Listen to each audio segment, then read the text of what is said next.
अब अगले टॉपिक की ओर चलो।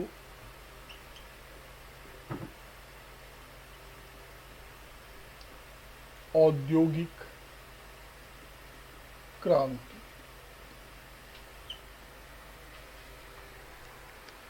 ये बड़ी महत्वपूर्ण टॉपिक है और यदि आप लोगों ने अनसॉल्व देखा होगा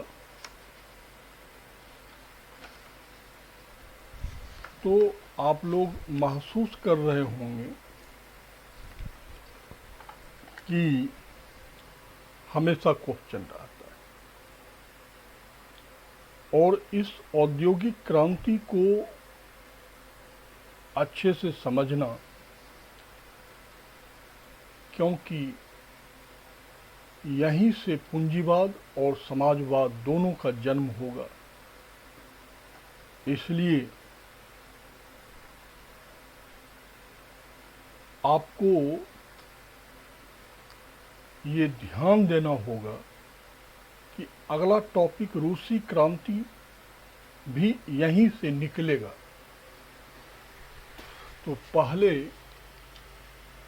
देखो, औद्योगिक क्रांति में भी हमारे सामने में दो ही प्रश्न है, कारण इसी में से विभिन्न प्रकार के प्रश्न बना के पूछे जाते हैं। और दूसरा प्रभाव बड़ी महत्वपूर्ण है। कारण में पहला ही प्रश्न तुमसे क्या बना?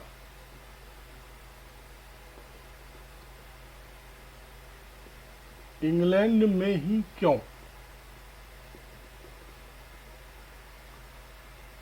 फ्रांस में क्यों नहीं?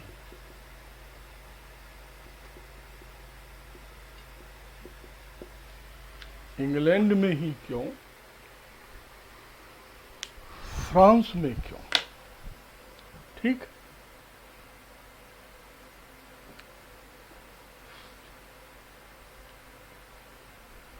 अब दोनों की तुलनात्मक अध्ययन कर लो। औद्योगिकरण के लिए तीन बुनियादी आवश्यकता होती है: श्रम, शक्ति, पूंजी। पूंजी, श्रम, शक्ति, कुछ भी बोल दो, श्रम, शक्ति, पूंजी। अब पहले फ्रांस की ओर चलो। तो फ्रांस का व्यापार जो था वो इंग्लैंड से ज़्यादा विकसित था, क्योंकि फ्रांस विलासिता के वस्तुओं का व्यापार ज़्यादा करता था, जबकि इंग्लैंड उपभोक्तावादी सामग्रियों की ज़्यादा करता था। तो आप सब जानते हो कि उपभोक्तावादी सामग्रियों का मूल्य और लाभांश कम होता है और विलासिता के वस्तुओं पर लाभांश ज़्यादा होता है।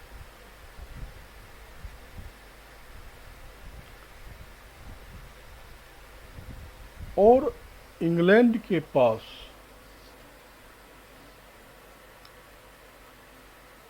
प्रचुर मात्रा में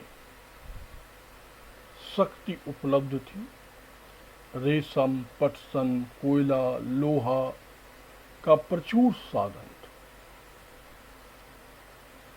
इंग्लैंड से बहुत ज़्यादा जनसंख्या थी फ्रांस की, तो श्रमिक भी उपलब्ध थे। तुम फ्रांसीसी क्रांति पढ़ ही चुके हो। वहां पर मजदूर श्रमिक बेकार पड़े हुए थे। तो फ्रांस में भी प्रचुर धन, श्रम, शक्ति उपलब्ध था। अब इंग्लैंड आ जाओ। इंग्लैंड के पास भी प्रचुर धन था, अपने उपनिवेश से, अपने व्यापार से, और साथ ही साथ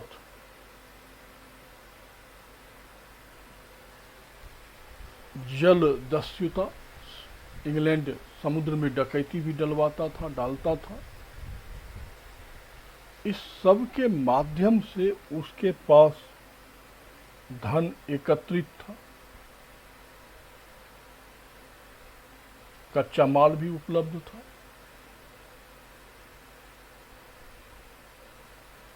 दोनों समानांतर शक्ति थी। लेकिन फ्रांस में न होकर इंग्लैंड में हो गया। इसका मुख्य कारण क्या है कि फ्रांस में, और तुम फ्रांसीसी क्रांति और फ्रांस के नेचर कैरेक्टर से परिचित हो चुके हो। फ्रांस अपने अधिकांश धन का उपयोग या तो युद्ध में करता था या दरबार की विलासिता पर, और फ्रांस में बैंकिंग सिस्टम डेवलप नहीं था। तुम्हें याद होगा, बैंकिंग सिस्टम नेपोलियन ने डेवलप किया। वहीं आप इंग्लैंड में आ जाओ। इंग्लैंड यूरोपीय राजनीति में संलग्न नहीं था। वो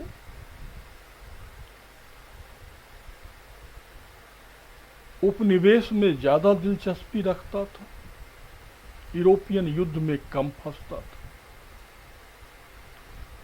और वहां पर बैंक ऑफ इंग्लैंड की स्थापना हो चुकी थी। आज ही तुम अमेरिकी तत्कालीन कारण में पढ़े हो, 1770 ईस्वी में ही बैंक ऑफ इंग्लैंड था। उस समय तो फ्रांस में क्रांति भी नहीं हुई थी। इसलिए इंग्लैंड के उद्योगपतियों को न्यूनतम ब्याज दर पर पूंजी निवेश करने के लिए पूंजी उपलब्ध था। इसलिए इंग्लैंड में हो गया, फ्रांस में नहीं हो पाया। फ्रांस में क्रांति हो गई। जिस समय फ्रांस में क्रांति हो रही थी, उस समय इंग्लैंड में लगभग औद्योगिक क्रांति सफलता की ओर बढ़ चुका था। उत्पादन में आमूल चूक परिवर्तन कर चुका था, जिसने वहां के सामाजिक, आर्थिक, राजनीतिक सारे परिदृश्य को बदल दिया था। इसलिए इसका नाम औद्योगिक क्रांति पड़ गया। अब दूसरा कारण देखो।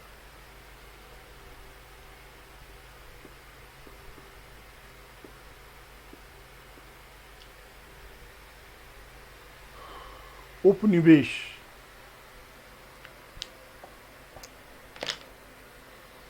चाहे इंग्लैंड हो, स्पेन हो, पुर्तगाल हो, हॉलैंड हो, फ्रांस हो, ये सारे महान यूरोपीय देश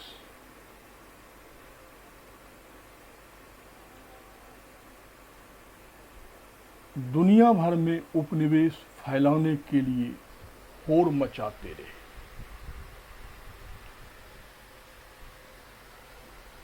इसमें फ्रांस और इंग्लैंड लगभग बराबरी पे था, लेकिन फ्रांस लगातार यूरोपीय युद्ध में फंसता रहा। परिणाम स्वरूप इंग्लैंड का उपनिवेश ज्यादा हो गया, फ्रांस का उपनिवेश कम हो गया। अब जब ब्रिटेन ने इंडस्ट्रियलाइजेशन किया, औद्योगिकरण किया, तो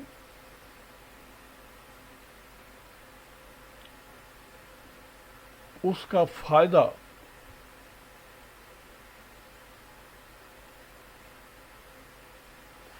इंग्लैंड को मिला।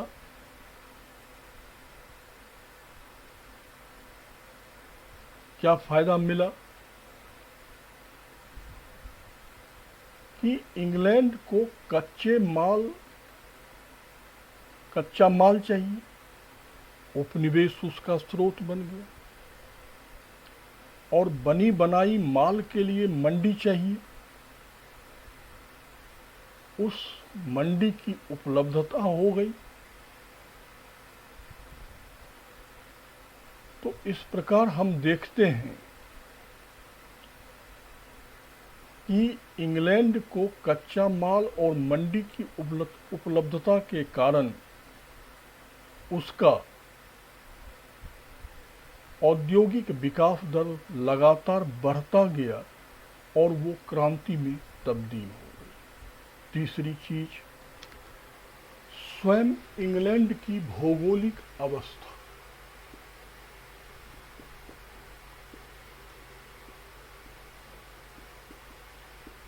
भाई टापुओं का देश है, छोटा सा देश है,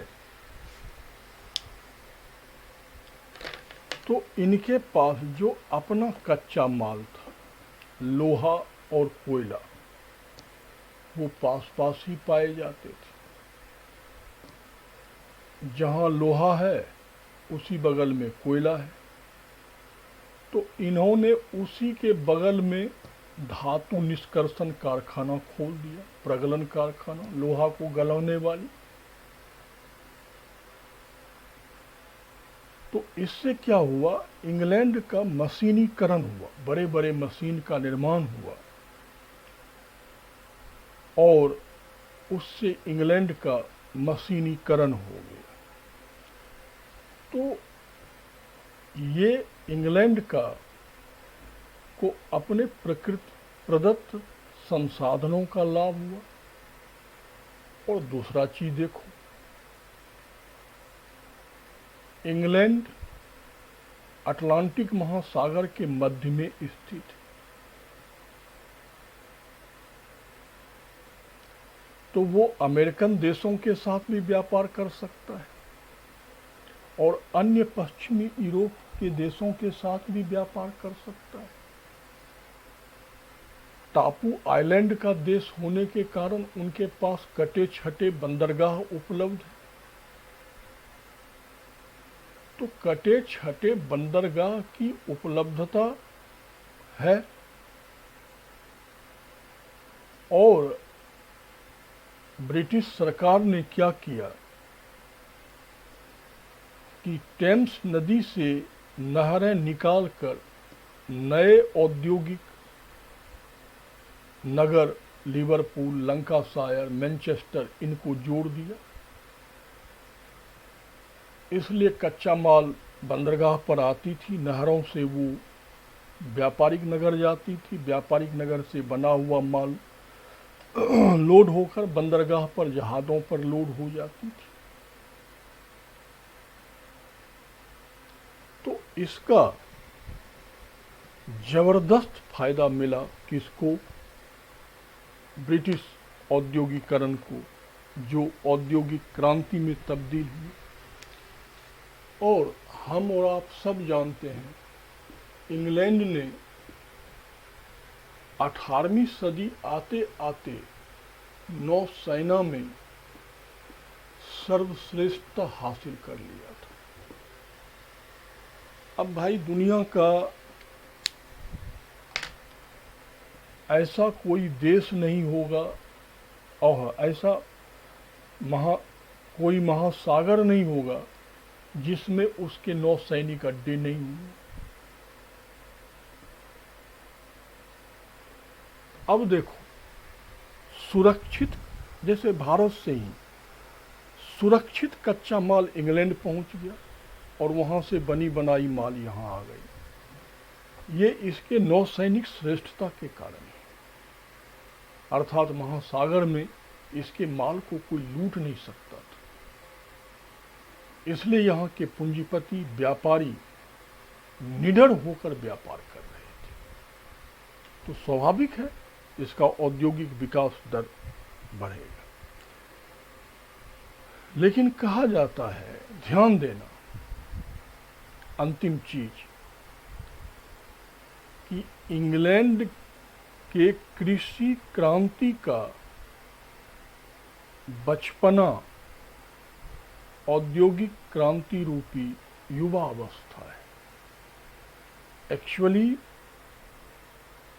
इंग्लैंड में जो कृषि क्रांति हुई उसी ने औद्योगिक क्रांति के नींव को रखा।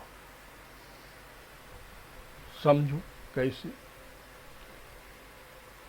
तुम्हें याद व्याद तो तुम लोगों को कुछ रहता ही नहीं और रखना भी नहीं चाहिए।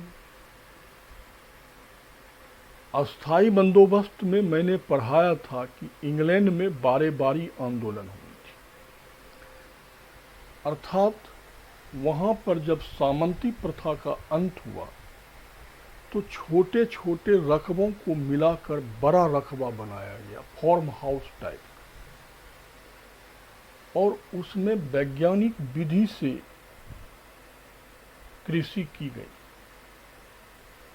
उत्पादन बढ़ा, पूंजी का निर्माण हुआ,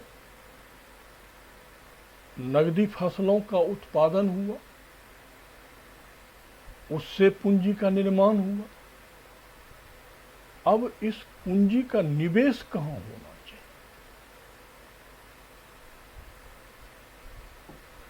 तो वो जो एग्रीकल्चर सेक्टर से सरप्लस आया, उसी सरप्लस का इन्वेस्टमेंट इंडस्ट्रियलाइजेशन में हुआ। देखो, पूंजी मिला, दूसरा रेशम, पटसन, चाय, कॉफी, नील, इस सब की खेती, नगदी फसलों की खेती बढ़ी। ये इंडस्ट्रियलाइजेशन के लिए, औद्योगिकरण के लिए क्या हो गया? शक्ति हो गई। शक्ति मीन्स रिसोर्सेस हो गए, स्रोत हो गए।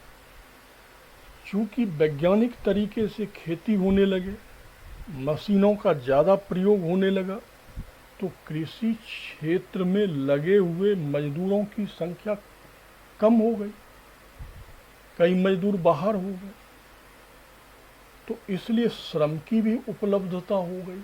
इसलिए इस कृषि क्रांति ने इस औद्योगिक क्रांति को श्रम, शक्ति, पूंजी तीनों उपलब्ध करवाया। इसलिए कहा जाता है कि कृषि क्रांति रूपी बचपना का युवा अवस्था है औद्योगिक क्रांति। और अब अंतिम आविष्कार, वास्तव में मशीनों के आविष्कार ने ही इसे औद्योगिक क्रांति बनाया। क्रॉम्पटन का स्पिनिंग, पावरलूम, जेम्स बॉन्ड की भाप इंजन ने औद्योगिकरण को बढ़ावा दिया। फिर एक कमियों ने दूसरे आविष्कार को जन्म दिया, दूसरे कमियों ने तीसरे आविष्कार को जन्म दिया। इस प्रकार आविष्कार का सिलसिला शुरू हो गया और ये औद्योगिकरण औद्योगिक क्रांति में तब्दील हो गई। ये था बेटा औद्योगिक क्रांति के कारण। ठीक है।